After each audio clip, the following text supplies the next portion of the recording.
opogore. In kaka rawera, intiere kod luoro ni tiji AI bro bedo katiyo kendo ibo bedo kikoso tich kosango mabro timore. Yiena mar mondo mi achak kodi Millicent Ochieng, jalony wechego mag AI. Wantiere kod lony manyasani mano mar artificial intelligence. Kapok wadonjo kata e thuon wach ma watwake ka bende obo bedo kokao tije, obero lwasi mar tije koso obo bedo ka onego tije pachoka. AI ni tiende nang'o? Hie. Erokamano ina Joyce.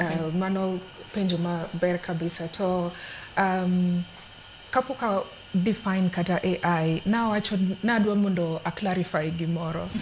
Wan gi edge cases ariyo. Wan gi edge cases mar luoro mang'eny ma ka ji winja wach AI to waluor. Wan gi edge case number 1 ma waluora ma AI dhi kawo tijewa. To wan gi jok mamoko ma nie bathe koni ma wacho ni to AI ni ochalo gimodhi timo, ochalo gima dhi tima gimoro te. So the hype people on the other side. Koro nadwa clarify kawacho ni AI en technology madhi change kaka watiyo, to kodhi kawo, okodhi nego kata okodhi ketho gik mang'eny kaka wasebet kawaparo. AI en technology ma konyowa e tijewa in a very simple term.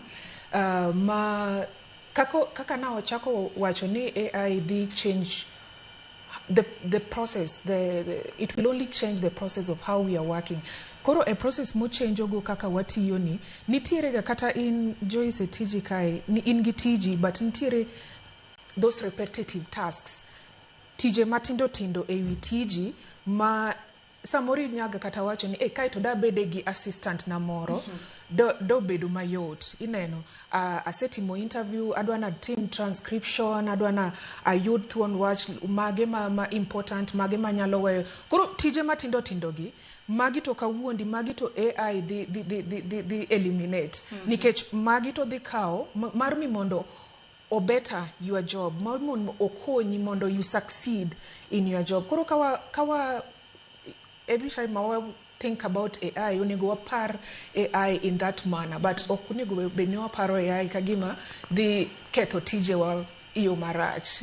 Obiro gi ber mang'eny to nyaka wa understand. To ka tieko that part, jok mathoth mabro bet mamor gi AI gin jok ma bro bedo curious to learn. Jok ma bro learn, to jogi eki be ma opportunities mang'eny mag AI bro benefit. In fact, kato search gi be bro medore gi percentage mathoth.